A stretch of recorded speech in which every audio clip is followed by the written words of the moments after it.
Today, I'm going to show you how to post more than 10 pictures on Instagram in a single post. Instagram has made it possible to now add up to 15 images, and in this quick tutorial, we'll go through the steps to make it happen. Let's jump right into it. Step 1. Open the Instagram app. To start, open the Instagram app. Once you're on the home screen, you're ready to begin creating your post.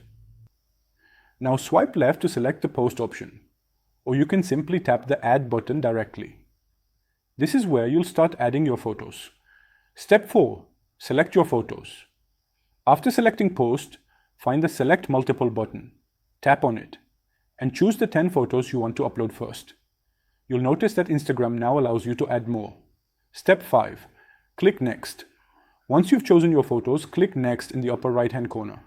Here, you can add filters to your images if you'd like. Step 6.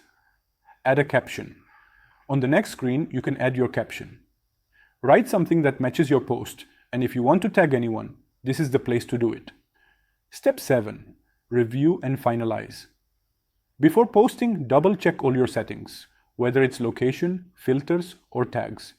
Make sure everything is in order before you share your post with the world.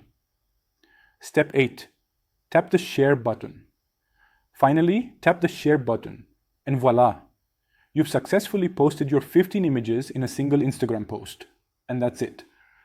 You now know how to post more than 10 pictures on Instagram.